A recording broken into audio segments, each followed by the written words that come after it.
કેમ છો વાલા વિદ્યાર્થી મિત્રો? હું ભાવેશ કાતરિયા. હવે આપણે 11મા ધોરણનું ચેપ્ટર નંબર 7 સંતુલનની અંદર આગળ જોઈએ. ઓલરેડી 18 લેક્ચર આના આવી ગયા છે.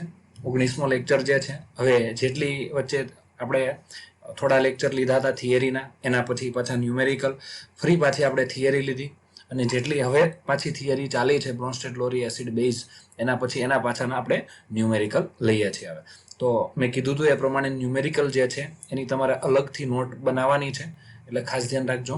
ન્યુમેરિકલની નોટની અંદર જ તમે આ ન્યુમેરિકલ લખજો, કેમ કે થિયરી સાથે મિક્સ કરશો તો બહુ બધી લેન્ધી થઈ જશે, અને ખાલી થિયરીની રિવિઝન કરવું હોય તો તમારે પરફેક્ટલી નહીં થાય. એટલા માટે આ ન્યુમેરિકલ વિભાગમાં પાછું આને લખવા મળવાનું છે. ન્યુમેરિકલ ઘણા બધા છે.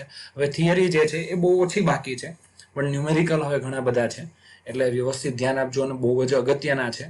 અને બીજી બે વાત ખાસ કે લેક્ચર નંબર 18ની અંદર જે લોકોએ નથી જોયો તે ફરી લેક્ચર 18 જોઈ લે. લોગ અને એન્ટીલોગ અને નેગેટિવ એન્ટીલોગ પરફેક્ટ આવડશે તો જ આમાં ખબર પડશે બધી, નહીં તો નહીં ખબર પડે. એટલે પહેલી મારી રિક્વેસ્ટ છે તમને કે જો કદાચ એ લેક્ચર નથી જોયો તો ખોટો આમાં ટાઈમ પાસ કરતા નહીં. આમાં એટલી બધી નહીં ખબર પડે તમને. આના પછીના જેટલા પણ ન્યુમેરિકલ જે છે એમાં નહીં ખબર પડે, કારણ કે એની વારંવાર જરૂર પડવાની છે. એટલે આને પરફેક્ટ અને મસ્ત રીતે, હજી જો બરાબર નથી જોયો તો પણ એક વખત બરાબર જોઈ લો, નહીં તો આ બધી મહેનત તમારી પાણીમાં જાય. એટલા માટે મેં એક્સ્ટ્રા સ્પેશિયલી લેક્ચર બનાવ્યો છે. તો એ વ્યવસ્થિત જોઈ લો, અને MCQ સોલ્વ કરવાનું કામકાજ જે છે એ તમારું ચાલુ હોવું જોઈએ, કેમ કે આ બધી વસ્તુ જો વ્યવસ્થિત મસ્ત તૈયાર કરી નાખીને તો આ બહુ લાંબા સમયે ભૂલાશે નહીં તમને. આ બધું વસ્તુ લોજિકલ છે, તૈયાર કરતા વાર લાગે, પણ આ લોંગ સમય માટે યાદ રહે તેવું છે. એટલે JEE નીટમાં આ વસ્તુ બહુ ઉપયોગી થાય તેવી છે. એટલે વ્યવસ્થિત તૈયારી કરો અને તમે સારા એવા અને બેસ્ટ માર્ક્સ લાવો. ઓકે, ચાલો તો હવે આપણે સ્ટાર્ટ કરીએ છીએ કોયડો 7.14 ત્યાં સુધી આપણે જોઈ લીધું છે. ચાલો હવે તમને એવું કીધું છે 7.14ની અંદર કે H2O HCO3 minus HSO4 minus ammonia Bronsted acid અને બેઝ એમ બંને તરીકે વર્તી શકે છે. આ મિત્ર જે છે એ એસિડ તરીકે વર્તી શકે છે અને બેઝ તરીકે વર્તી શકે. તો દરેક કિસ્સા માટે અનુરૂપ સંયુગ્મ એસિડ અને સંયુગ્મ બેઝ આપો. ઓકે, ચાલો તો હવે જો આ એસિડ તરીકે વર્તે ત્યારે આ મિત્રો બધા જ જે છે એસિડ તરીકે વર્તે ત્યારે કઈ રીતે આપણે લખશું? ફોર એક્ઝામ્પલ, ચાલો H2O એસિડ તરીકે વર્તે તો એ શું કરશે? H+ મુક્ત કરશે. H+ મુક્ત કરે અને શું આપે? OH minus. ઓકે, એટલે આ સંયુગ્મ બેઝ હશે.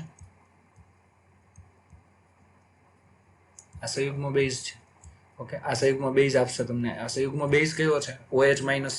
ચાલો બીજું કે HCO3 માઇનસ. જો બરાબર બ્રોન્સ્ટેડ લોરી એસિડ, એટલે બ્રોન્સ્ટેડ લોરી એવું કીધું કે H+ મુક્ત કરે તેને આપણે એસિડ કહીશું. ઓકે, ચાલો તો H+ મુક્ત કરવાને તો શું વધ્યું? CO3. ઓલરેડી 1 માઇનસ હતો ને હજુ 1 માઇનસ આવશે એટલે 2 માઇનસ થશે. તો આ જે છે તે સંયુગ્મ બેઝ થશે. ત્યારબાદ ત્રીજું છે HSO4 માઇનસ. જો કે આ બધું તમને આવડતું જ હશે, કેમ કે આ બધું સહેલું છે, તો એ છતાં ફટાફટ એક વખત લઈ લઉં છું. ટાઈમ તો બહુ ઓછો જ છે, બહુ બધા ન્યુમેરિકલ છે, એટલે તો એ છતાં એવું લાગે તો વચ્ચે હું તમને સેમ મેથડ આવે તો હું તમને આપતો જઈશ. એટલે વ્યવસ્થિત તમે પ્રિપેરેશન કરજો અને જાતે ટ્રાય કરો તો બહુ બેસ્ટ રહેશે. એટલે પહેલાં હું ગણાવું છું એ પહેલાં તમે જાતે ટ્રાય કરો. એમોનિયા જે છે એ એસિડ તરીકે વર્તે તો H+ મુક્ત કરે તો શું વધશે? NH2 minus.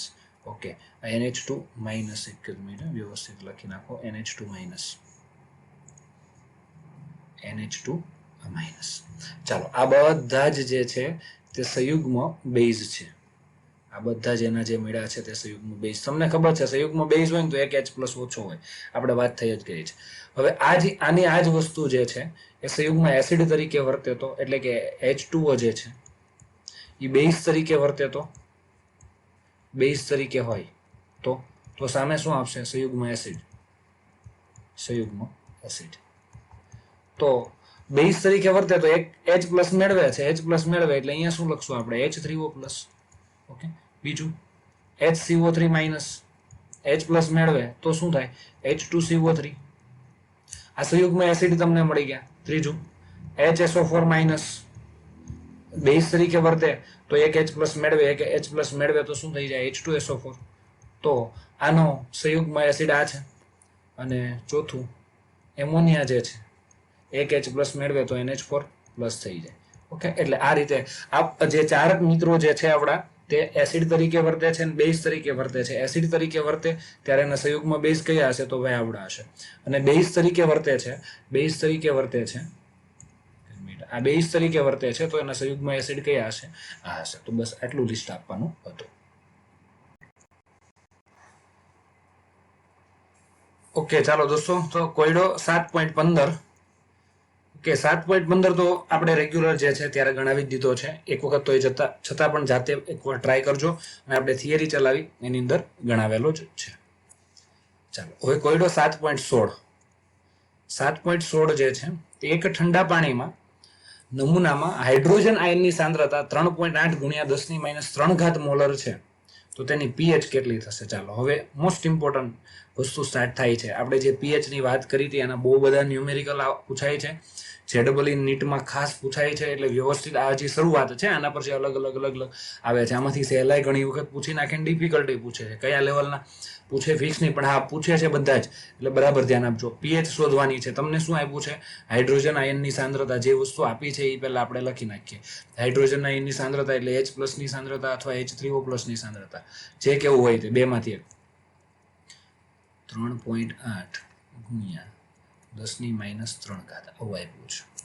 હવે જોજો દોસ્તો, હવે પીએચ આપણે તમારી પાસે છે તો પીએચ નું સૂત્ર pH = log of H+ ની કોન્સન્ટ્રેશન અથવા H3O+ ની કોન્સન્ટ્રેશન.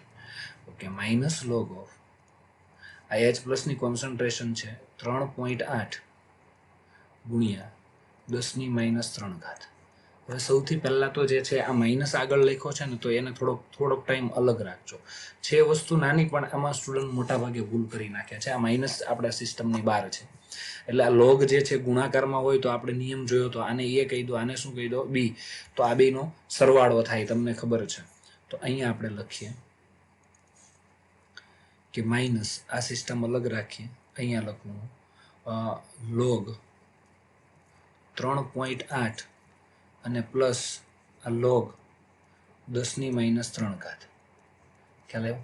હવે 10⁻³ તો તમને ખબર છે, લોગમાં તમે જુઓ એટલે ઘાત હોય એ આગળ આવી જાય. આપણે એ પણ શીખવું જ છે. એટલા માટે log 10 કેટલા થઈ જાય? 1 થઈ જાય. તો એને આપણે ધ્યાનમાં લેવાનો નથી. એટલે -3 આપણે આવશે. 10⁻³ છે તો અહીંયા -3 આવશે. અને log 3.8 જોજો, આ કાઉન્સની અંદર જ છે હજુ, અને અહીંયા આગળ માઇનસ જ છે. ઉતાવળ નહીં કરતા. મોટાભાગના સ્ટુડન્ટને આવડતું હોય પણ ઉતાવળમાં બધી ભૂલો કરતા હોય છે. એટલે ખાસ ધ્યાન રાખજો. 3.8 જોવા માટે પોઈન્ટ પહેલા કેટલા આંકડા છે? 1 છે. એટલે અહીંયા 0 મૂકવાનો, પછી પોઈન્ટ. હવે 38 નો લોગ જોવાનો. 38 નો લોગ તમે જોશો તો 5798 આવશે. 5798. તો આપણી પાસે એક -3 છે અને આ પ્લસ છે, એટલે બાદ કરવા પડશે. બાદ કરશું એટલે આપણને અહીંયા આવશે માઇનસ, ઓલરેડી 12 છે જ, એટલે આપણો જવાબ આવશે -2.42. સીધા જ લખી દો 2.4202 આવે છે 2. હવે આને કરવાનો માઇનસ કેવાથી આ પ્લસ, એટલે પીએચ તમારી આવી 2.42. કેમ કે પીએચ કોઈ દિવસ માઇનસમાં નહીં આવે. ખાસ ધ્યાન રાખજો. તમને ખબર છે પીએચ જે છે એ 0 થી 7 સુધી જે છે એસિડિક છે. આ બાજુ લખવું પડશે જરા. 0 થી 7 સુધી જે છે એ એસિડિક જે છે, અને 7 થી 14 સુધી જે છે એ બેઝિક છે. આ બેઝિક છે અને આ કેવું છે? એસિડિક જે છે. એટલે આ દ્રાવણ એસિડિક છે. તમને બહુ સિમ્પલ વસ્તુ છે. H+ ની સાંદ્રતા વધારે હોય તો એસિડિક જ હોય છે. એટલે આ પીએચ નું મૂલ્ય નેગેટિવમાં ક્યારેય નહીં આવે. એટલે દાખલો ગણતા હોય ત્યારે ખાસ અને વ્યવસ્થિત આ ધ્યાન આપજો તમે. ઓકે દોસ્તો, તો એક કોયડો 7.7 ગણી એ પહેલા કોષ્ટક આપ્યું છે, એ એક વખત ચેક કરી લઈએ. તમારી ફેર નોટની અંદર થિયરીની સાથે લખી નાખજો. ભલે આગળ પાછળ ગમે ત્યાં લખો, ચાલશે, કોઈ વાંધો નહીં. અત્યારે જ્યાં પહોંચ્યા હોય ત્યાંથી થિયરીમાં લખી નાખજો. કેમ કે આ જે છે કોષ્ટક થોડુંક તમારા નોલેજ માટે જરૂરી છે. ઘણી વખત પરીક્ષામાં એક વખત પૂછાઈ ગયું તો અમુક વસ્તુ જે પૂછાઈ જાય છે, માનવ લોહીની પીએચ જે છે ને એ એક વખત પૂછાઈ ગયેલી છે. એટલે તમારે બધી પીએચ યાદ નથી રાખવાની, પણ થોડુંક નોલેજ હોવું જોઈએ. આ માનવ લોહીની પીએચ કેટલી હોય છે? 7.4 જેટલી હોય છે. માનવ લાળની પીએચ કેટલી હોય છે? 6.8. થોડુંક એસિડિક હોય છે. દૂધની પીએચ કેટલી હોય? 6.4. NaOH નું સંતૃપ્ત દ્રાવણ હોય તો એની પીએચ કેટલી હોય છે? 14 કરતા વધારે 15 આસપાસ એટલે કે 14ની આસપાસ જે છે પીએચનું મૂલ્ય આપણે મોસ્ટ ઓફ જે છે 14 સુધી માપવામાં આવે છે અને 0 સુધી, પણ 0 કરતા ઓછું થઈ શકે છે, પણ એ આપણે અત્યારે ધ્યાનમાં લેવાનું નથી. ઓકે, 0.1 મોલર NaOH દ્રાવણ જે છે એની પીએચ કેટલી હોય? 13 હોય છે. ચૂનાનું પાણી તમને ખબર છે બેઝિક હોય છે એટલે 7 કરતા વધારે, આવું ખબર હોવી જોઈએ. મિલ્ક ઓફ મેગ્નેશિયા એટલે MgOH ટ્વાઇસ, અને મિલ્ક ઓફ મેગ્નેશિયા કહેવાય. અહીંયા લખવું હોય તો અહીંયા લખી નાખો Mg, આને લખતા OH twice. Okay, milk of magnesia any pH કેટલી હોય છે? 10 હોય છે. અને ઈંડાની સફેદી અને દરિયાનું પાણી એની પીએચ 7.8 તટસ્થની આસપાસ જ હોય છે. બ્લેક કોફી 5 એસિડિક હોય છે. Black coffee. ટોમેટો જ્યુસ એ પણ ઘણું એસિડિક હોય છે, 4.2. ઠંડા પીણા અને વિનેગર એટલે એસિટિક એસિડ. ઠંડા પીણાની અંદર વિનેગર, ઠંડા પીણા જે છે એની અંદર, અને ત્યારબાદ વિનેગર મોટાભાગે મંચુરિયન ખાવા જાવ તો એની સાથે આપતા હોય છે તમને. તો આ જે છે વિનેગર જે છે એસિટિક એસિડ કહેવામાં આવે છે, તેની પીએચ કેટલી છે? 3.0 છે. લેમન જ્યુસ, લીંબુ, એની પીએચ જે છે 2.2. પાચક રસ જે છે, આપણા શરીરની અંદર પાચક રસ HCl ઉત્પન્ન થાય છે, એની પીએચ 1.2 છે. જ્યારે દ્રાવણ હોય સ્પેશિયલ HCl નું, આ HCl જ છે પણ આપણા શરીરમાં છે, એટલું બધું એસિડિક ન હોય, થોડુંક મંદ હોય. એમ નહીં તો આપણને તો પેલું પ્રોબ્લેમ આવે ને. એટલે આ જ્યારે 1 મોલર HCl નું દ્રાવણ હોય તો એની પીએચ 0 ની આસપાસ હોય છે. આ બરાબર નથી લખ્યું, થોડું કામ કર્યું છે. શું બતાવે છે? વાકો લીટો કરેલો છે, એની આસપાસ છે એમ અંદાજે. સાંદ્ર HCl ની પીએચ કેટલી હોય છે? 1 ની આસપાસ હોય છે. તો આટલું તમારે ધ્યાનમાં લેવાનું છે. એક વખત નજર આની ઉપર ફેરવી દેજો, કેમ કે આ જે થોડુંક પીએચ વાળું જે છે એ તમને અંદાજ થોડોક હોવો જોઈએ. આખો બેઠું યાદ રાખવાનું નથી, એટલે કોઈ ટેન્શન નહીં લેતા. ઓકે, ચાલો. હવે તમને એમ કીધું કે HCl નું દ્રાવણ છે. HCl નું દ્રાવણ જે છે એની પીએચ ગણો. તો તમે કહો હવે આ તો અમને આવડે જ છે, આ તો અમે ગણતા હતા. HCl નું દ્રાવણ એક બીકર છે. શું છે? બરાબર, કેમ એવું નહીં પેન?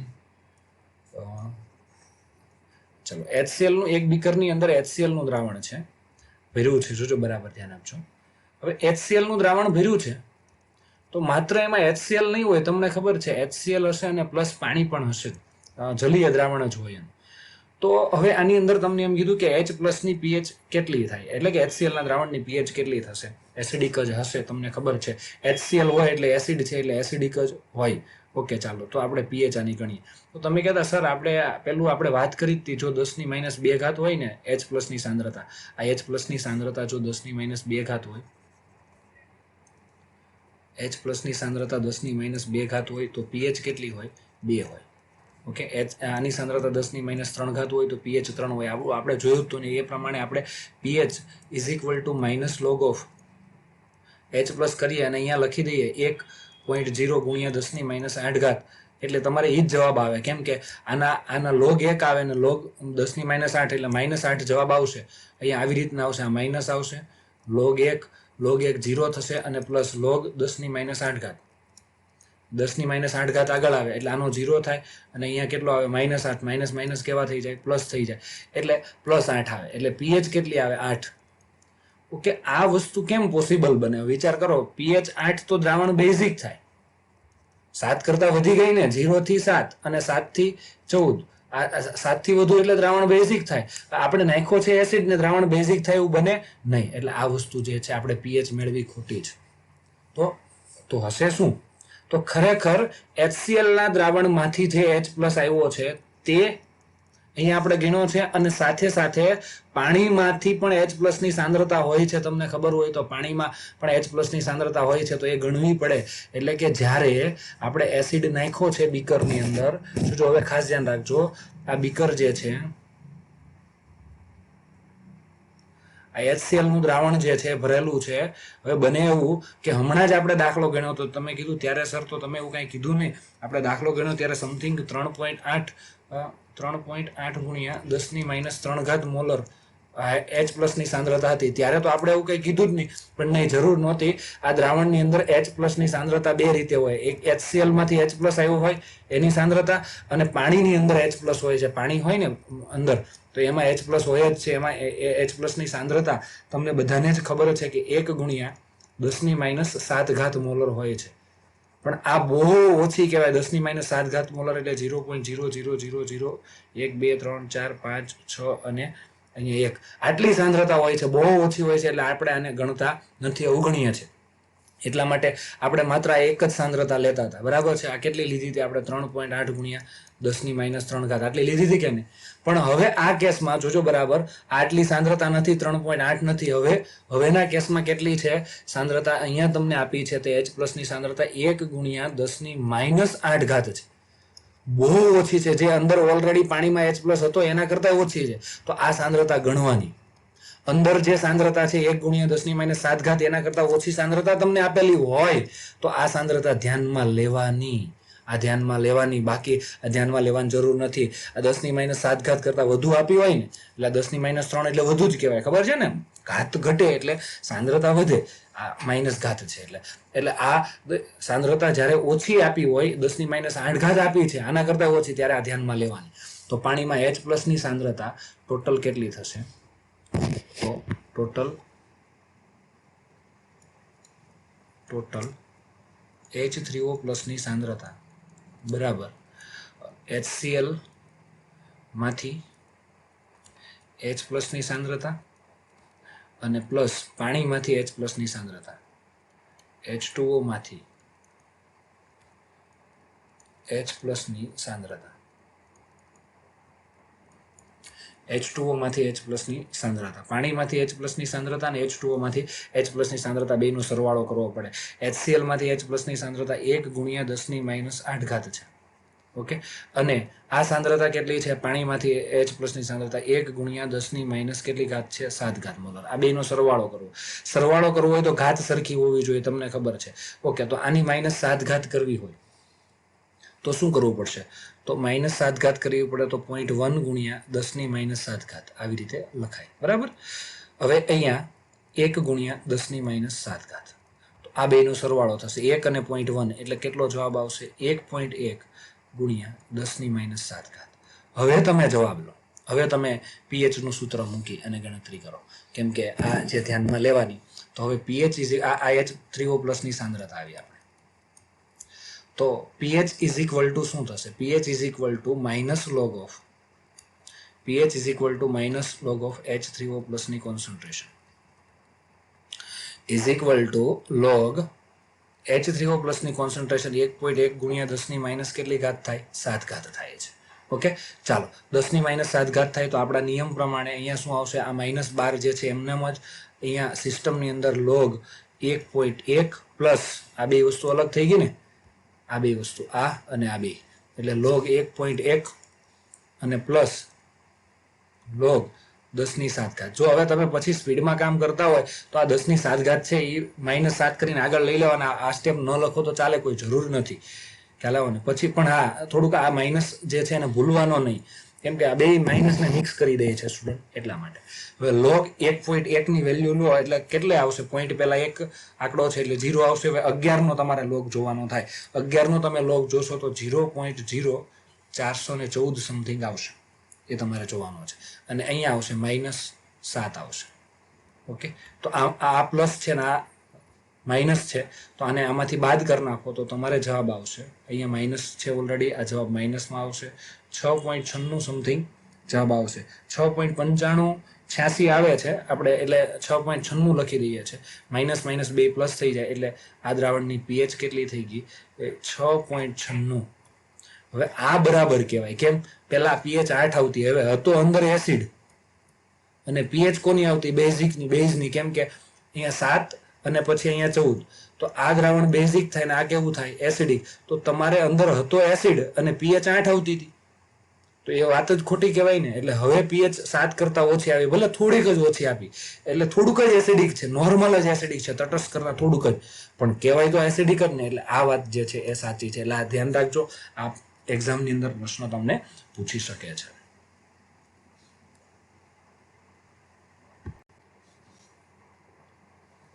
ઓકે દોસ્તો, ચાલો તો હવે કોયડો 7.18. ઓકે, ચાલો તો હવે મેન બેટિંગ હવે સ્ટાર્ટ થાય છે.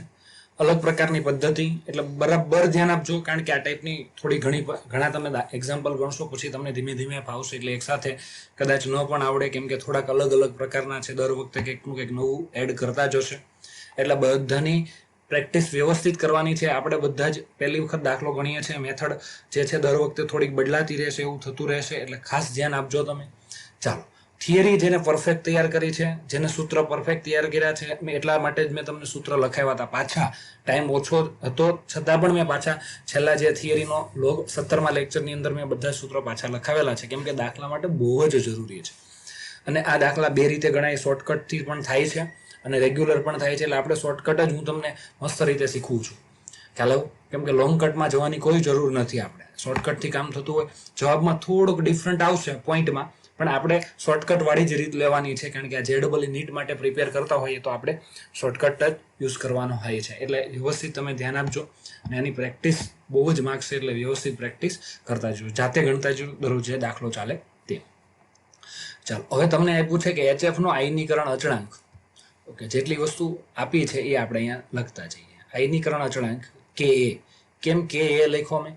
HF જે છે એસિડ છે, એસિડ હોય, નિર્બળ એસિડ છે, આ તમને ખબર હોવી જોઈએ. નિર્બળ એસિડનો આયનીકરણ અચળાંકને Ka દર્શાવે 3.2 ગુણ્યા 10⁻⁴ છે, અને તેમાં HF ની તેના સાંદ્રતા, એટલે આપણે જેને C0 કહેતા, શરૂઆતની સાંદ્રતા 0.02 મોલર છે.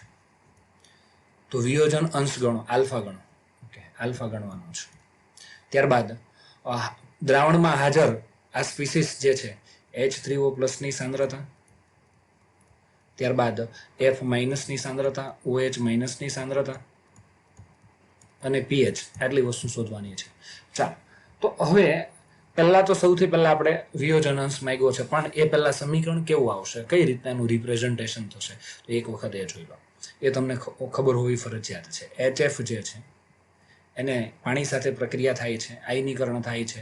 પાણી લખો તો એ ચાલશે, ન લખો તો કોઈ વાંધો નથી, ખાલી આયનો છૂટા પડી ગયો તો એ ચાલે. ચાલો, H+ મુક્ત કર્યો એટલે અહીંયા શું વધ્યું? F-, અને H+ ની જગ્યાએ લખો, H3O+ લખો, કે બે એક જ થશે, અલગ અલગ નહીં થાય. H3O+ મળે છે અને H+ મેળવો, આવું થાય છે પ્રક્રિયામાં.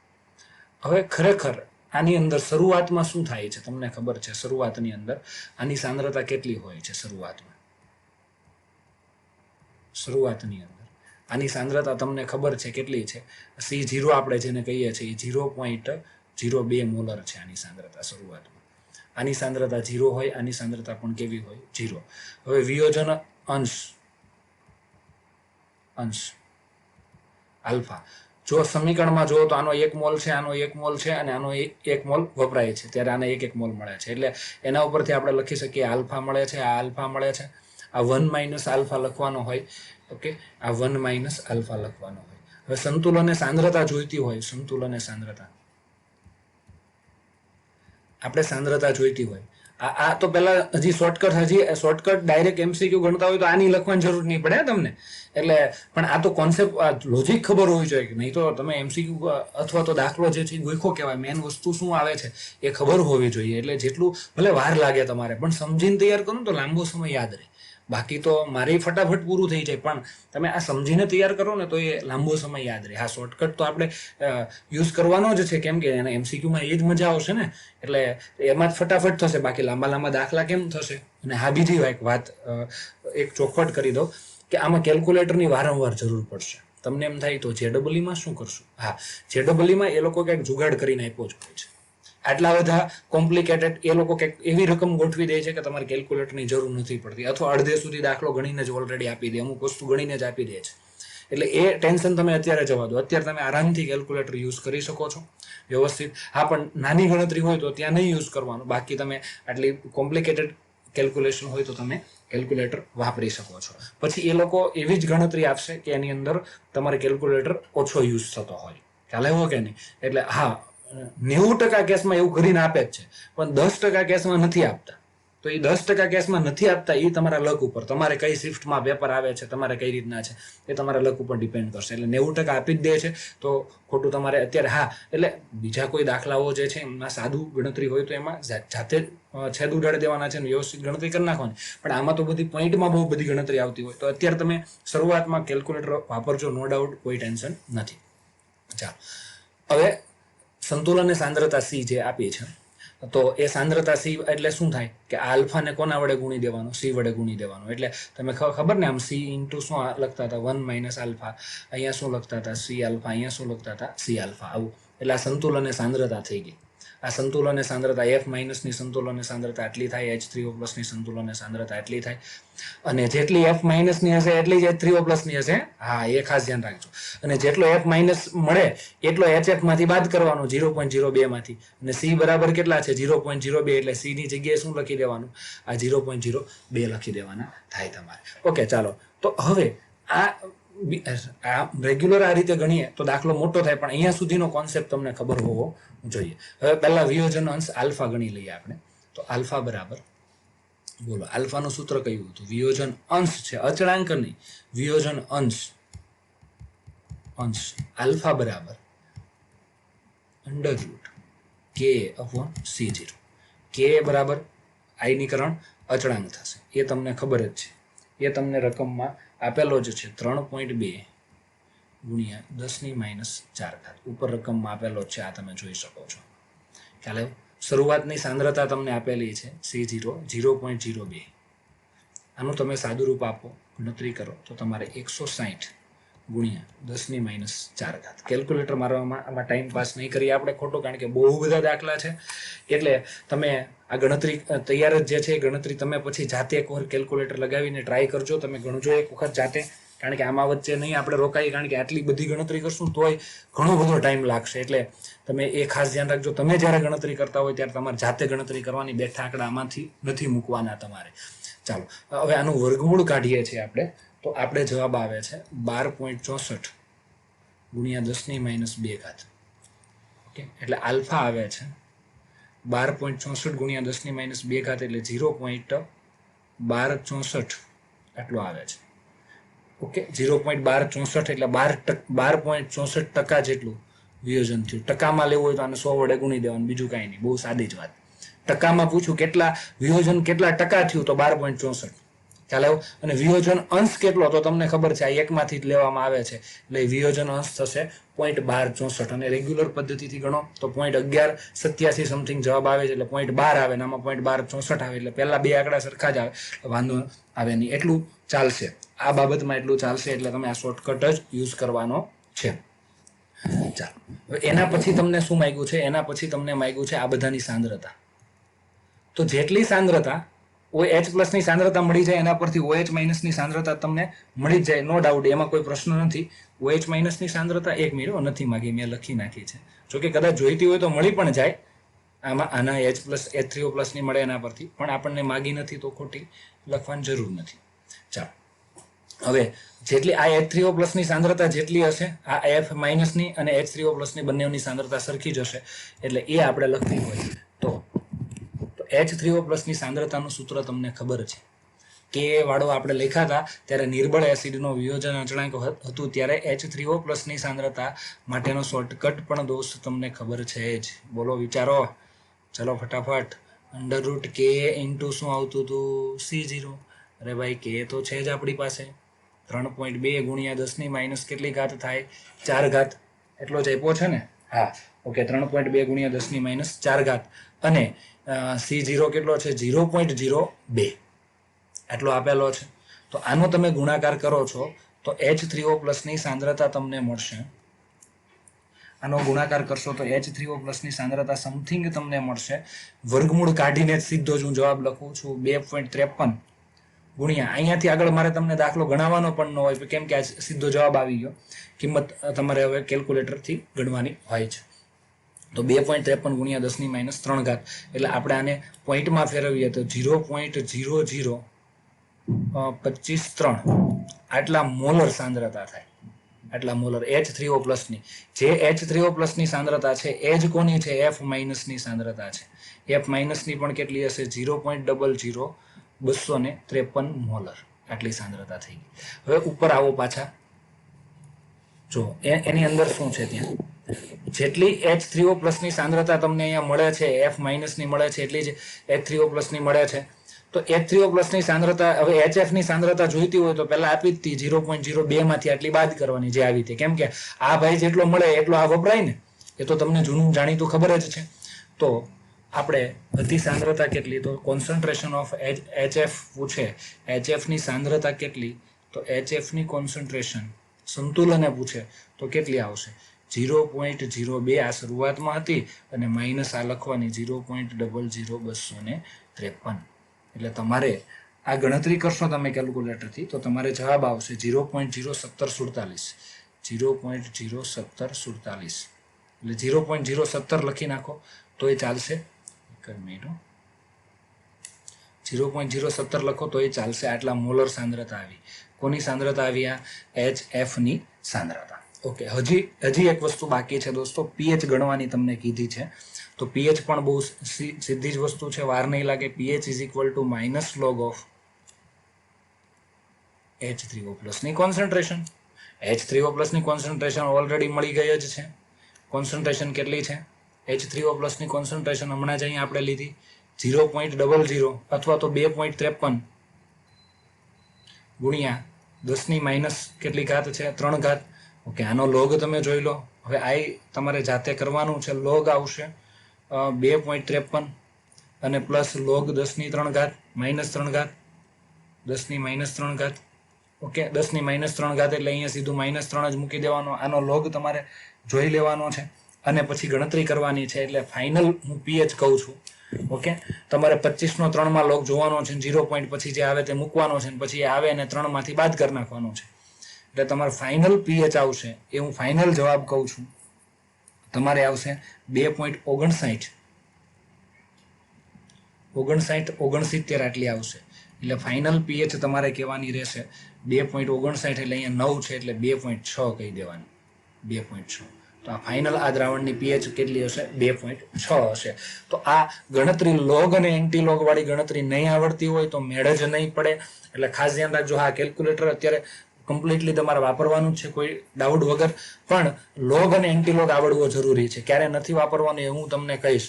12મા ધોરણમાં ધીમે આવો અને આ દાખલામાંથી બહાર આવો ત્યારે હું તમને કહીશ કે ભાઈ હવે જરૂર નથી અને આ રીતે પછી તમારે છેદ ઉડાડવાના છે ને જરૂર નહીં રહે તમારે. ઓકે, પણ અત્યારે તમારે બધું કામ એક સાથે નથી કરવાનું, અત્યારે યુઝ કરવાનું જ છે અને વ્યવસ્થિત ગણતરી કરવાની છે. એટલે એક પછી એક દાખલો શાંતિપૂર્વક જોવાનો રહેશે.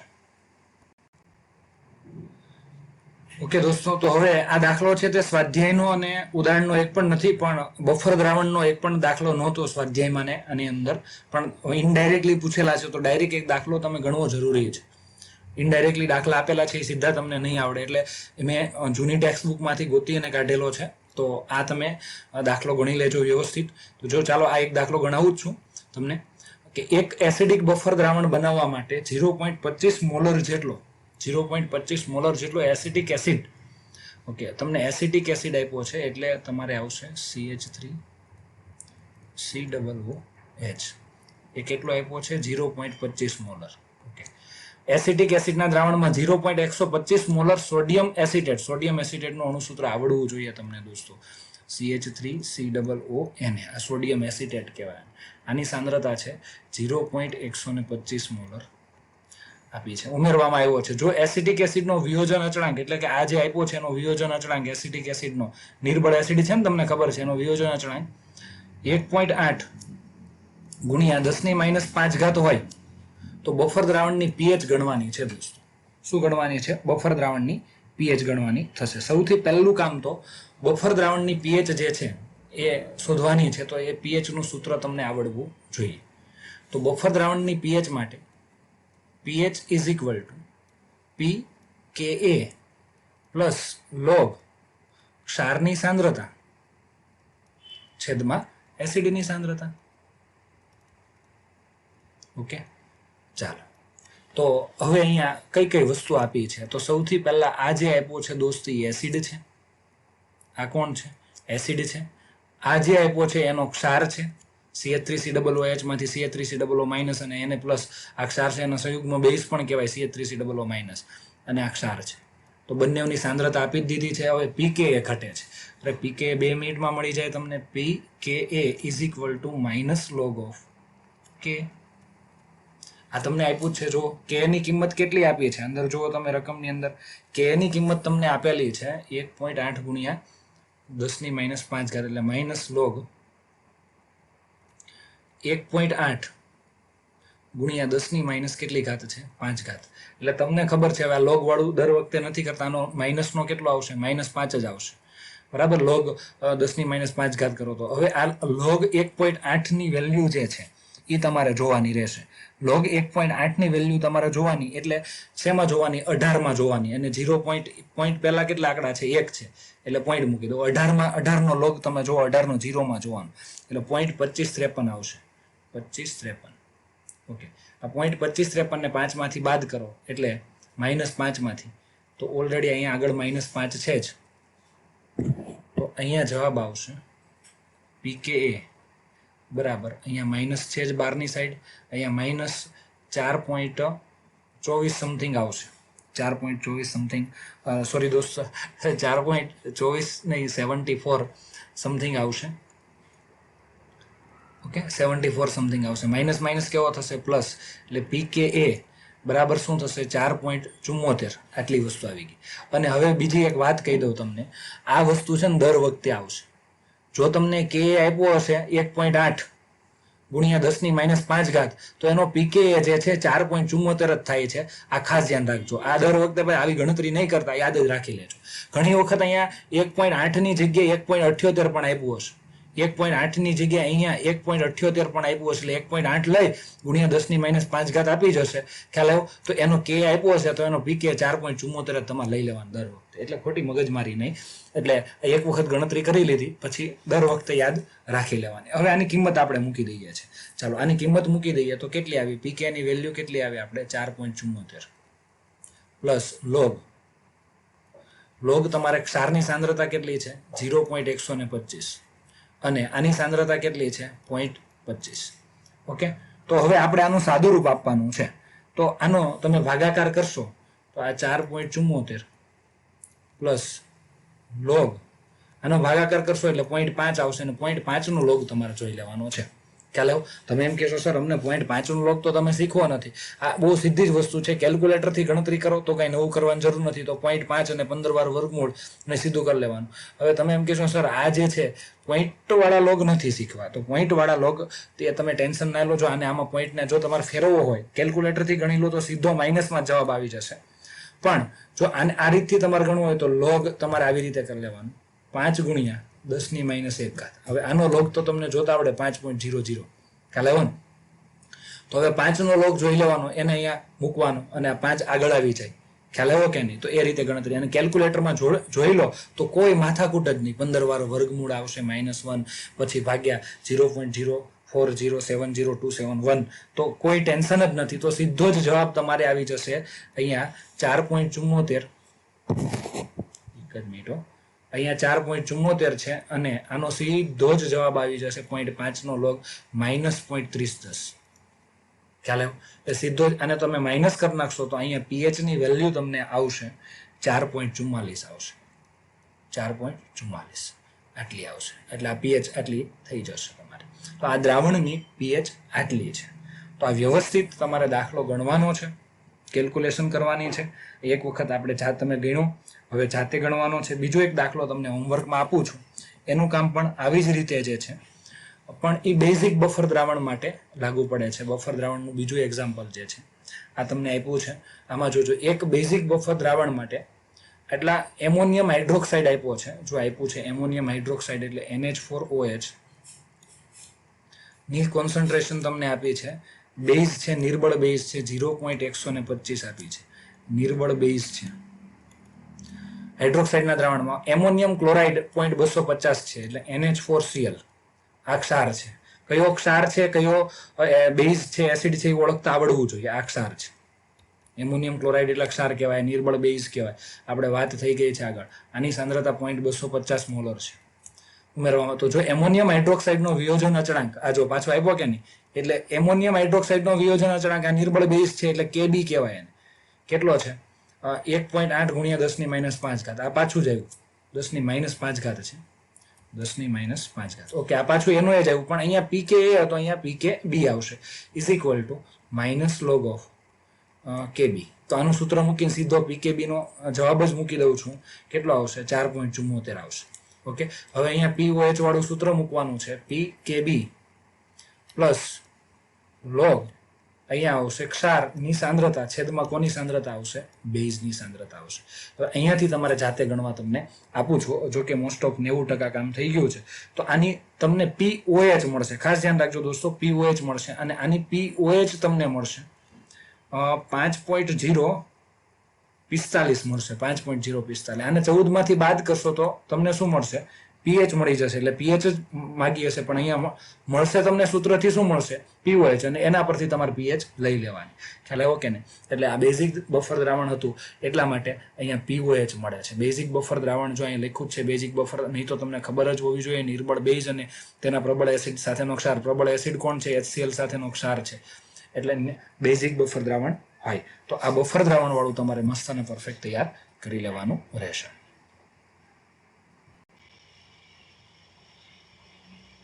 ઓકે મિત્રો, ચાલો તો હવે તમને કોયડો 7.19 આપ્યો છે, એની અંદર આપણે આગળ વધીએ કે 0.1 મોલર એક બેઝિક એસિડની પીએચ 4.50 છે અને સ્પીસીસ H+A-HA ની સંતુલન સાંદ્રતા ગણો.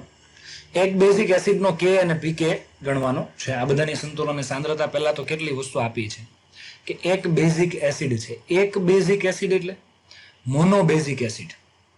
HA જે છે ને એને એક બેઝિક એસિડ કહેવાય, એટલે કે એક H+ મુક્ત કરે છે. ત્યારબાદ હું H2A લઉં ને તો એ ડાઈ બેઝિક એસિડ કહેવાય. H3A લઉં ને તો એ ટ્રાઈ બેઝિક એસિડ કહેવાય. આનું ઉદાહરણ HCl છે, આનું ઉદાહરણ H2SO4 છે. આ બે એક H+ આપે ને એટલે એક બેઝ સાથે પ્રક્રિયા કરે, એટલે એક બેઝિક એસિડ. કન્ફ્યુઝ નહીં થતા, એસિડ જ છે, એક બેઝ સાથે પ્રક્રિયા કરે તેવો એસિડ છે, એટલે એક H+ આપે તેવો એસિડ છે. આ ડાઈ બેઝિક એસિડ કહેવાય. કેવો કહેવાય? ડાઈ બેઝિક એસિડ. અને H3PO4 મેં લીધો હોય તો એ ટ્રાઈ બેઝિક એસિડ કહેવાય. કેમ કે કેટલા H આપશે? 3. તો ત્રણેય એસિડ જ છે, પણ આ એક બેઝિક, આ ડાઈ બેઝિક અને આ ટ્રાઈ બેઝિક છે. 3 બેઝ સાથે પ્રક્રિયા કરી શકે છે. એટલે ટૂંકમાં તમે આવું યાદ રાખી શકો. તો મોનો બેઝિક એસિડ છે, એક બેઝિક એસિડ એટલે મોનો બેઝિક એસિડ. એટલે એને એક H+ મુક્ત કરવાની તાકાત છે એમાં. એક H+ મુક્ત કરવાની તાકાત છે. તો HA છે તમારી પાસે, HA એની સાંદ્રતા જે છે શરૂઆતમાં કેટલી છે? 0.1 મોલર છે. એના દ્રાવણની પીએચ આપી છે તમને 4.50 છે. ઓકે, તો એમાં H+ ની સાંદ્રતા, A- ની સાંદ્રતા અને HA ની સાંદ્રતા શોધવાની છે. તો આનું આયનીકરણ થાય તો કેમ થાય? ચાલો, HA પાણી સાથે પ્રક્રિયા થાય તો તમને આપશે A- અને H3O+. ચાલો, શરૂઆતની સાંદ્રતા આપી છે, હા આપી છે. શરૂઆતની સાંદ્રતા તમને આપી દીધી છે, શરૂઆતમાં સાંદ્રતા આપી દીધી છે. કેટલી આપી છે ભાઈ? 0.1 આપી છે. આ 0.1 મોલર આપી છે. આની સાંદ્રતા 0.1 મોલર છે. આની 0 હોય, આની 0 હોય, શરૂઆતમાં હોય નહીં. ત્યારબાદ આનું સંતુલન આલ્ફા હોય તો આ આલ્ફા હોય તો આ કેટલું આવશે? 1 - આલ્ફા. સંતુલન સાંદ્રતા જો આપણે લેવી હોય, સંતુલન સાંદ્રતા, તો આની કેટલી થશે? Alpha C. આની કેટલી થશે? Alpha C. અને આની 1 - આલ્ફા. અને અહીંયા શું કરવાનું? સી. સી બરાબર તમને ખબર છે શરૂઆતની સાંદ્રતા સી બરાબર 0.1 આપ્યો છે. આટલી સાંદ્રતા આપી દીધી છે. પણ આ રીતથી ગણશું તો થોડુંક લોંગ થશે, અને પણ આ રીતે તમને ખબર હોવી જોઈએ. હા, એટલે આ દાખલામાં બહુ વાંધો નહીં આવે, બહુ લાંબી રીત નહીં થાય, પણ આ રીતે ખબર હોવી જોઈએ. સંતુલન હવે સાંદ્રતા છે. હવે આપણને પહેલા તો સૌથી પહેલા જો આ કે આપણે ગણશું, કે કેટલો થાય તે, તો પહેલા આ બધાની સાંદ્રતા તમારી પાસે હોવી જોઈએ. ઓકે, તો હવે પીએચ આપી છે. પીએચ પરથી શું મળે તમને ખબર છે ને? H3O+ ની સાંદ્રતા. ચાલો પહેલા એ જ મેળવી લઈએ. PH is equal to minus log of concentration of H3O+. તો હવે હું તમને એમ કહું કે પીએચ તમને આપી છે 4.5, તો ઇઝ ઇક્વલ ટુ લોગ, ધ્યાન રાખજો બરાબર, અહીંયા H3O+. દર વખતે નવી પદ્ધતિ છે એવું જ સમજવાનું તમારે. અને જૂનું થોડુંક આવી ગયું તો એ આપણા ફાયદા માટે છે એવું સમજીને આગળ ચાલવાનું છે. એટલે દાખલાની અંદર આ ખાસ હવે જોજો, આની અંદર આટલી પીએચ આપી છે. હવે આ લોગ છે આ બાજુ જાય તો એન્ટી લોગ થઈ જાય. લોગ આ બાજુ જાય તો શું થઈ જાય? એન્ટી લોગ થઈ જશે. એટલે ખાસ ધ્યાન રાખજો. અને માઇનસનો માઇનસ જ રહેશે, એ સરવાળો નથી, ગુણાકારમાં છે એટલે માઇનસનો માઇનસ જ રહેશે. તો હું અહીંયા આવી રીતે લખી શકું કે H3O+ ની કોન્સન્ટ્રેશન ઇઝ ઇક્વલ ટુ આમ લોગ આ બાજુ ગયો તો એન્ટી લોગ થઈ ગયો, એન્ટી લોગ માઇનસનો માઇનસ, માઇનસ ચિહ્ન આ બાજુ લઈ લીધું છે, ખ્યાલ આવ્યો ને? એટલે કેટલા આવશે? 4.5 આવશે. આ લખ્યું એમાં ખબર પડી ને? ખાલી એક જ વસ્તુ નવી આવી, લોગ આ બાજુ ગયો એટલે એન્ટી લોગ. મેં ખાલી સાઈડ ઊંધી લખી છે, આ H3O+ આ બાજુ લખ્યો છે, આને આ બાજુ લખ્યો છે. એટલું તમને આવડતું જોયું તો મોટા થઈ ગયા છો. ઓકે, ચાલો. તો હવે માઇનસનો એન્ટીલોગ ન લઈ શકાય, તમને ખબર છે. આને 5 માંથી બાદ કરવું પડે. આને 5 માંથી બાદ કરો આ રકમને. ઓકે, તો 5 માંથી આને બાદ કરો તો 5.0000 માંથી 4.5 બાદ કરો. 4.5 જે છે એ બાદ કરશો તમે એટલે તમારે જવાબ આવશે. ઓકે, 0.5 આવશે. આ ગણતરી કરશો એટલે 0.5 આવશે. ચાલો, હવે તમારે શું જોવાનું છે? 5 બાર 5 માંથી બાદ કર્યા. હવે એન્ટી લોગ જોવાનો છે. એન્ટી લોગ 0.5 નો જોવાનો છે. ખબર પડી ને તમને? 0.5 નો તમે જો એન્ટી લોગ જોશો તો તમારે આવશે 3162. અને અહીંયા જે છે તે ઘાતમાં જવા દેવાનું. 10 ની માઇનસ કેટલી ઘાત થઈ ગઈ? 5. એટલે 3.162 તમારે શું આવ્યું? H3O+ ની સાંદ્રતા. જોજો એન્ટીલોગની જરૂર પડી ખાસ. એન્ટીલોગ નથી શીખા તો અંદર શીખી લેજો ખાસ. એટલે જ મેં કરાવ્યો છે, નહીં તો ડાયરેક્ટ હું સીધો જવાબ જ મૂકી દઉં છું. પણ આ તો શરૂઆત છે એટલે તમને હજી ઓછું કદાચ આવડતું હોય તો એન્ટીલોગની ગણતરી કરાવું છું, પછી નહીં કરાવવું નથી. એટલે આ H3O+ ની સાંદ્રતા મળી. કોના પરથી મળી? પીએચ આપી હતી એના પરથી કોની સાંદ્રતા મળી? H3O+ ની સાંદ્રતા મળી. હવે મને એમ તમે કહો, એ જેટલી સાંદ્રતા H3O+ ની હોય એટલી જ સાંદ્રતા કોની હોય? A- ની. H3O+ ની જેટલી સાંદ્રતા હોય એટલી જ કોની હોય? A- ની હોય સાંદ્રતા. બહુ સીધી જ વાત છે. ઓકે, અને જો હવે તમારે એટલે કે H3O+ ની સાંદ્રતા કેટલી છે? ચાલો અહીંયા મૂકી દો. H3O+ ની સાંદ્રતા કેટલી છે? 3.162 ગુણ્યા 10 ની માઇનસ 5 ઘાત. એટલે કેટલી થાય ખબર? કાયદેસર આપણે ગણીએ તો 0.00040 3162 આટલી થાય. બહુ ઓછી થાય. ખ્યાલ આવ્યો? જેટલી સાંદ્રતા H3O+ ની જે છે એટલી જ કોની છે? એટલે કે H3O+ ની કોન્સન્ટ્રેશન જેટલી છે એટલી જ કોની છે? A- ની છે. અને એ કેટલી છે? 3.162 ગુણ્યા 10 ની માઇનસ 5 ઘાત. ઓકે, હવે સંતુલને તમને એમ પૂછું કે H એની સાંદ્રતા કેટલી છે? તો 0.1 હતી, શરૂઆતમાં હતી 0.1. 0.1 માંથી આ બાદ કરવાની. તો હવે 0.1 માંથી આ બાદ કરો કે ન કરો, કોઈ ફેર પડે? નો ફેર પડે કોઈ પણ. એટલે આલ્ફાનું એટલે આ જે છે મૂલ્ય બહુ જ નાનું છે એટલે આને માઇનસ કરવાનું, રહેવા દેવાનું. એટલે તમને એમ પૂછે કે H એની સાંદ્રતા કેટલી સંતુલને? તો શરૂઆતમાં હતી એ જ લખવાની રહેશે. આ શરૂઆતમાં 0.1 હતી કે નહીં? તો અત્યારે 0.1 છે. ખરેખર 0.1 માંથી આટલી બાદ કરવાની હોય. 0.1 2 3 4 3162. પણ એને બાદ કરો કે ન કરો એને કોઈ પણ પ્રકારનો ફેરફાર થાય નહીં. એટલે સંતુલન કોન્સન્ટ્રેશન ઓફ HA બરાબર કેટલી રહેશે? 0.1 જ રહેશે. ઓકે, હવે મારે આની જરૂર છે. સંતુલને કોન્સન્ટ્રેશન ઓફ H3O+, સંતુલને કોન્સન્ટ્રેશન ઓફ A- આટલી છે અને સંતુલને H એની સાંદ્રતા એટલી છે. કેમ કે આપણે K ગણવાનું છે દોસ્ત. આ તો માંગ્યું જ છે, આપણે જે લાઈન અંડરલાઈન કર્યું, હાઇલાઇટ કર્યું એ માંગ્યું જ છે. પણ K માંગ્યો છે આપણને. K બરાબર શું થાય આ પ્રક્રિયા માટે? નિપજની સાંદ્રતા છેદમાં પ્રક્રિયકની સાંદ્રતા. H3O+ ની સાંદ્રતા એ ઇન્ટુ A- ની સાંદ્રતા છેદમાં કોની સાંદ્રતા આવશે? H એની સાંદ્રતા. ઓકે, H3O+ ની જેટલી છે એટલી જ A- ની છે. બેની સરખી છે તો હું અહીંયા 3.162 ગુણ્યા 10 ની માઇનસ 5 ઘાત એનું શું કરી દઉં? સ્ક્વેર. બેની સરખી જ છે ને એટલે 2 વખત આવશે. અને આની 0.1 જે છે તો આટલી સાંદ્રતા લખી દઈએ તો K એની વેલ્યુ કેટલી આવશે? 0.1 એટલે 10 ની માઇનસ કેટલી ઘાત થાય? 1 ઘાત થશે ને? 10 ની માઇનસ 1 ઘાત થશે. એટલે જો આ બેનો વર્ગ છે 10 ની માઇનસ 5 ઘાત, તો આની તમે ફાઇનલ ગણતરી કરશો તો તમારે જવાબ આવશે 9.9856 આવશે. 9856 ગુણ્યા 10 ની માઇનસ 9 ઘાત આવશે. જવાબ K આટલો આવશે.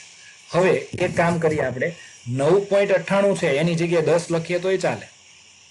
એટલે અહીંયા 10 ગુણ્યા 10⁻⁹ એટલે k ની વેલ્યુ થશે 1 ગુણ્યા 10⁻8 એક ઘાત ઓછી થઈ જાય ને, 0 કાઢી નાખ્યા આ k મળી ગયો. ઓકે, જે વસ્તુ આપણને ગોતવાની કીધી હતી, જે વસ્તુ ફાઇન્ડ કરવાની હતી એ વસ્તુને મેં હાઇલાઇટ કરેલી છે. આ મળી ગયું. હવે pka આપણે શોધવાનો છે. તો pka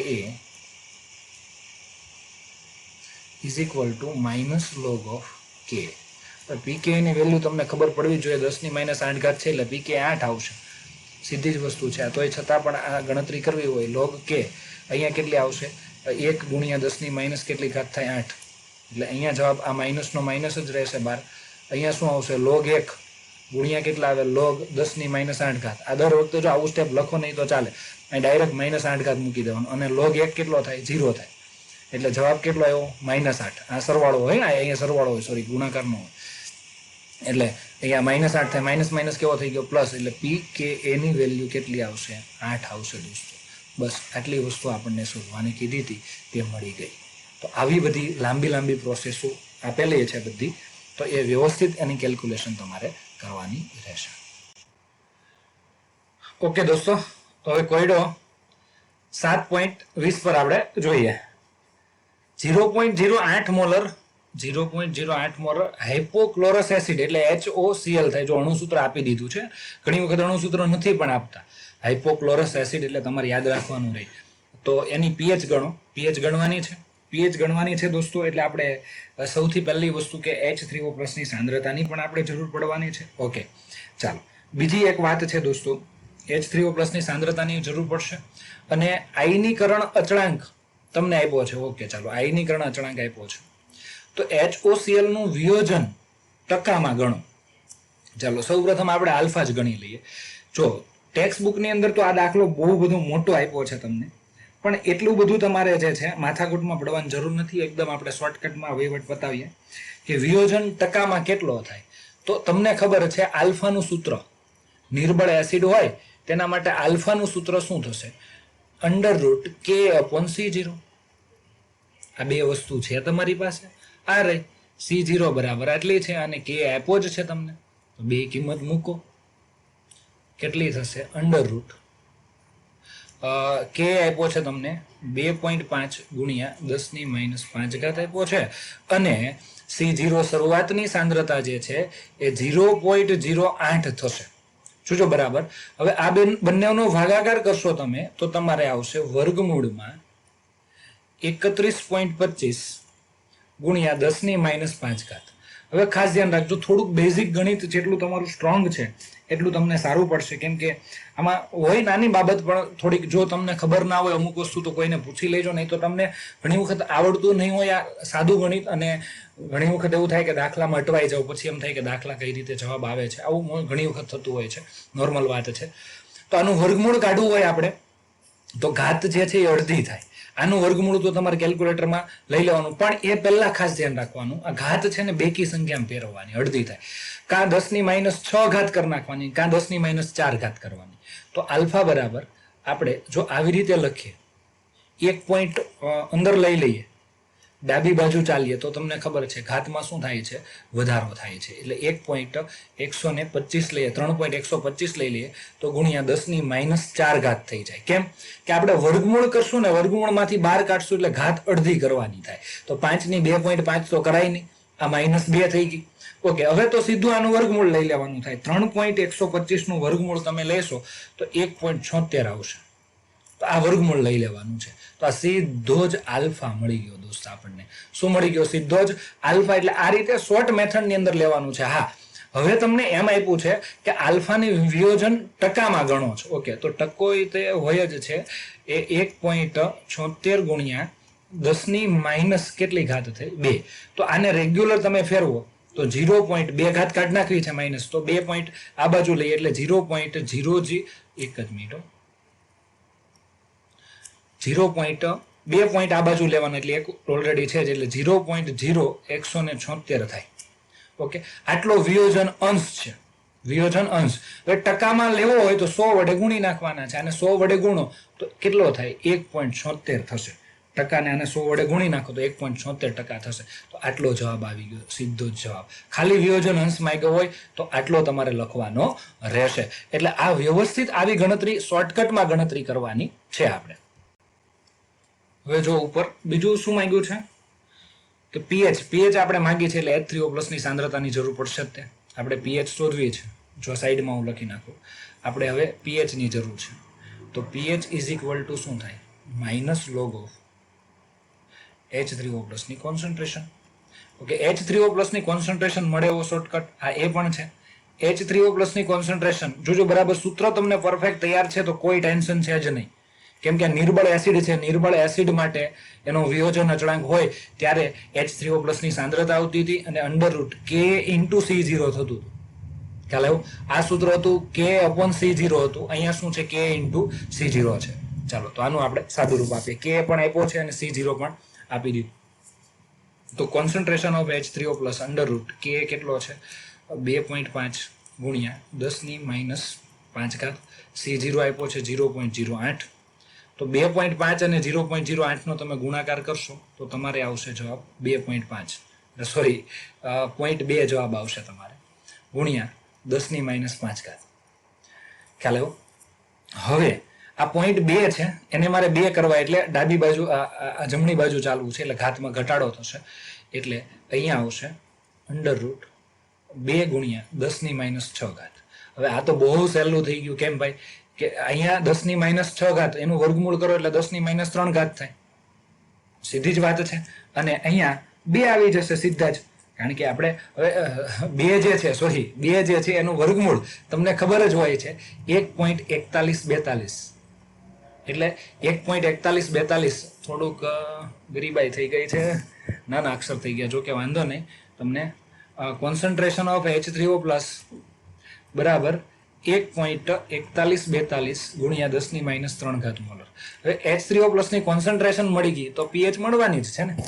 એટલે તમે આવી રીતે ગણો, બીજી માથાકૂટમાં પડવાની જરૂર નથી. આ દાખલો ભલે આમ તમને મોટો લાગે પણ આમ તમને બધા સૂત્ર બધા ઓળખીતા અને જાણીતા એટલે ફટાફટ વહીવટ પૂરો થાય આમની અંદર. હવે અહીંયા માઇનસ લોગ આ સાંદ્રતા મૂકી દઈએ આપણે 1.4142 ગુણ્યા 10⁻3. તો હવે સીધું જ હું મૂકી દઉં છું કે અહીં 10⁻3 ની જગ્યાએ શું આવશે? -3 આવશે.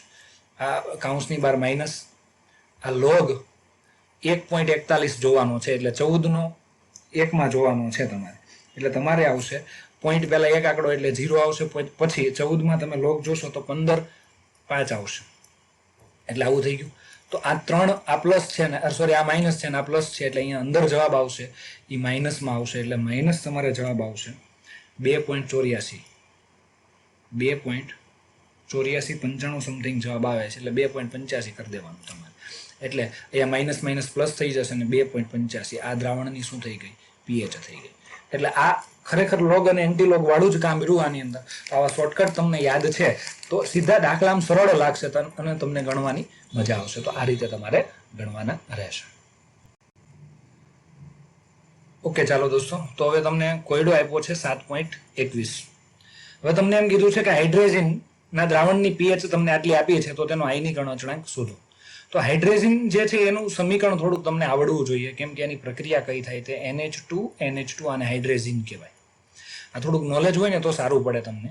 બાકી આપણે શોર્ટકટથી જ વહીવટ કરશું, પણ આ જરૂરી છે એટલા માટે. પાણી સાથે પ્રક્રિયા થાય. આ હાઇડ્રેઝિનનું અણુ સૂત્ર છે NH2, કારણ કે આ 12માં આવવાનું છે, અત્યારથી યાદ હોય તો સારું પડે. NH હવે આ બેઝ છે તમને ખબર છે, N હોય નાઇટ્રોજન હોય બેઝ હોય અને એટલે બેઝ તરીકે વર્તી શકે છે. તો આ એક H+ મેળવશે એટલે NH3+ બને. પાણીમાંથી H+ મેળવી લીધો એટલે અહીંયા શું વધ્યું? OH-. ખરેખર આની રિએક્શન આવી આવે છે. હવે આ દ્રાવણની પીએચ આટલી છે એટલે આ બેઝિક છે એ ખબર છે 9.7 છે. તો આનો KB અને KA શોધવાનો, સોરી PKB શોધવાનો છે. તો KB શોધવો છે તો હું અહીંયા શોર્ટકટ લખું છું. KB કઈ રીતે મળતો હતો? આ પ્રક્રિયા માટે આપણી પાસે સૂત્ર શોર્ટકટ એવો હતો OH- ની concentration is equal two √KB × C0. આવું હતું. KB × શું હતું? C0. હવે અહીંયા તમારી પાસે KB આપેલો છે તમને, અરે સોરી KB શોધવાનો છે, આ શોધવાનો છે. શરૂઆતની સાંદ્રતા આપી દીધી છે 0.004 મોલર. ઓકે, OH- ની સાંદ્રતા જો મળી જાય તમને તો કેબી મળી જાય કે નહીં? કેમ કે બે બાજુ વર્ગ કરી નાખો. આ સૂત્રને હું આમ લખી શકું કે નહીં, OH માઇનસની સાંદ્રતાનો સ્ક્વેર ઇઝ ઇક્વલ ટુ બે બાજુ વર્ગ કરી નાખો તો આ બાજુ વર્ગમૂળ નીકળી જાય. આ તો બહુ સાદું ગણિત, તમને ખબર જ છે. તો અહીંયા આવી જશે કેબી ઇન્ટુ C0. તો કેબી બરાબર શું થશે કે OH માઇનસની કોન્સન્ટ્રેશનનો સ્ક્વેર ના છેદમાં શું આવશે? C0 આવશે. C0 છે જ OH માઇનસની કોન્સન્ટ્રેશન એક આપણે લેવાની છે. તો PH તમને આપી છે ને, PH કેટલી છે? 9.7 છે. ઓકે, કઈ વાંધો નહીં. તો POH કેટલી થશે? એને 14 માંથી બાદ કરી નાખો. POH 14 માંથી બાદ કરીએ તો કેટલી થશે? 4.3 આની POH થશે. કેમ કે OH માઇનસની સાંદ્રતા હોય તો POH નું સૂત્ર લાગે ને. એટલે POH is equal to minus log of OH માઇનસની સાંદ્રતા. એટલે ઉતાવળમાં જે છે આ સૂત્ર નહીં લગાવી દેવાનું કે H પ્લસ વાળો. અહીંયા PH આપી છે અને આપણે OH માઇનસની સાંદ્રતા જોઈએ છે એટલે આપણે POH નું સૂત્ર લગાડવાનું. તો PH પરથી POH લીધી.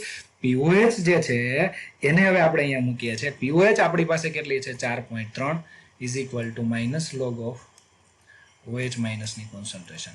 ઓકે દોસ્ત, તો હવે OH માઇનસની concentration is equal to anti log, log આ બાજુ આવે એટલે એન્ટી લોગ માઇનસ 4.3. માઇનસ 4.3 નો એન્ટી લોગ દોસ્ત જોઈ શકાય નહીં. એટલે એનાથી મોટી રકમ કઈ છે? 5. 5 માંથી આને બાદ કરો, આને 5 માંથી બાદ કરો, 5 માંથી બાદ કરો, 4.3 ને બાદ કરો તો તમને ખબર છે કેટલો જવાબ આવે? 0.7 જવાબ આવે. તો એટલા માટે અહીંયા થશે 5 12 અને એન્ટીલોગ તમારે જોવાનો 0.7 નો જોવાનો દોસ્ત. કોનું જોશો? એન્ટીલોગ 0.7 નો. અને 0.7 નો તમે એન્ટીલોગ જોશો તો 50 12 આવશે. તો આનો એન્ટીલોગ આવશે 50 12 એટલે 5.12 અને ગુણ્યા 10 ની માઇનસ કેટલી ઘાત કરવાની? 5. આનો એન્ટીલોગ તમે જોશો તો આટલો આવશે અને આ ફાઇનલ જવાબ થઈ ગયો. કોની સાંદ્રતા થઈ? OH માઇનસની કોન્સન્ટ્રેશન થઈ. OH માઇનસની કોન્સન્ટ્રેશન માટે એક સૂત્ર રાહ જોઈને બેઠું જ છે. અહીંયા સીધી OH માઇનસની કોન્સન્ટ્રેશન મૂકી ગયો કે 5.012 ગુણ્યા 10 ની માઇનસ 5 ઘાત છેદમાં C0 0.004 આ મૂકી દો એટલે તમને કેબી મળી જશે. અને કેબી તમને મળશે, આનું જો તમે કેલ્ક્યુલેશન કરશો તમને કેબી મળશે 6.028 ગુણ્યા 10 ની માઇનસ 7 ઘાત, 10 ની માઇનસ 7 ઘાત આટલો મળશે કેબી. કેબી મળે તો પીકેબી મળે જ, કેમ કે pKb is equal to minus log of Kb. આ ખબર જ છે. એટલે માઇનસ લોગ ઓફ 6.028 ગુણ્યા 10 ની માઇનસ 7 ઘાત. હવે આપણું જૂનું જાણીતું આ માઇનસને થોડીક વાર આ બાજુ રહેવા દઈએ. લોગ આની વેલ્યુ જોઈએ. લોગ 6.028 ની વેલ્યુ તમે લેશો તો તમારે જવાબ આવશે 0.7980. 0.7980 અને અહીંયા આની લોગ 10 ની 7 ઘાત એટલે માઇનસ 7 ઘાત. આ માઇનસ છે, આ કેવો છે? પ્લસ છે. બાદ કરો તો તમારે જવાબ આવશે 6 પોઈન્ટ સમથિંગ આવશે.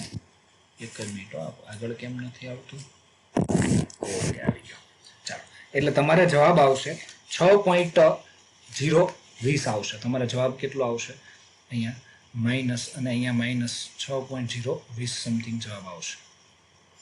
ઓકે, ચાલો. તો હવે આ જે માઇનસ માઇનસ પ્લસ થઈ જશે તો પીકે બીની વેલ્યુ કેટલી આવશે?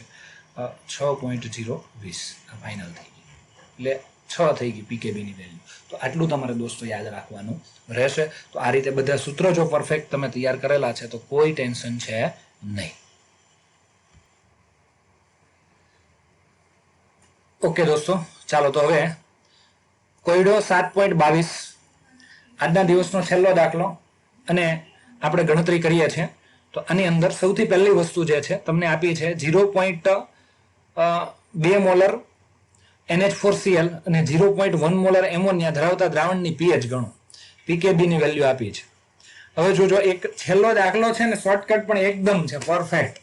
એટલે બરાબર ધ્યાન આપજો તમે. જો તમે આની ટેક્સ્ટ બુકમાં જોશો તો ઘણી લાંબી ગણતરી આપી છે, પણ એક તમે સાદું લોજિક વિચારો દોસ્તો. આપણે બફર દ્રાવણ ભણી ગયા છીએ એટલે જ પહેલા લઈ લીધું છે.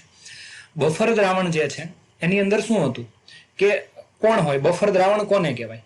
કે નિર્બળ એસિડ અને તેના પ્રબળ બેઝ સાથેનો ક્ષાર. એટલે આપણા જૂના ને જાણીતા ઉદાહરણ હતું નિર્બળ એસિડ એટલે કોણ? CH3 નિર્બળ OH, એનો પ્રબળ એસિડ સાથેનો ક્ષાર એનો ક્ષાર, પ્રબળ એસિડ સાથેનો ક્ષાર એટલે કયો લેતા હતા આપણે? CH3COOH. તો આ એસિડિક બફર દ્રાવણ થતું. બેઝિક બફર દ્રાવણમાં નિર્બળ બેઝ અને તેના પ્રબળ એસિડ સાથેનો ક્ષાર. નિર્બળ બેઝ જો અહીંયા એમોનિયા છે, એમોનિયા નિર્બળ બેઝ છે, આ તમને ખબર છે, ને જો ખબર ન હોય તો હવેથી યાદ રાખજો, આ નિર્બળ બેઝ છે એમોનિયા. તેનો પ્રબળ એસિડ સાથેનો ક્ષાર એટલે એમોનિયાનો પ્રબળ એસિડ સાથે, એટલે પ્રબળ એસિડ કોણ છે? HCl. એની સાથેનો ક્ષાર એટલે કે કોણ છે? NH4Cl. ઓકે, આ NH4Cl આપ્યો છે તમને, આ આપ્યું છે. આ એટલે કે નિર્બળ બેઝની સાંદ્રતા કેટલી છે? 0.1 છે, અને ક્ષારની સાંદ્રતા કેટલી છે? 0.2, અને pKb પણ આપ્યું છે, તો pH મળી જ જાય. હા, પણ એક વસ્તુ ધ્યાન રાખજો, નાની અમથી બાબત, કે આ સૂત્રથી POH મળશે.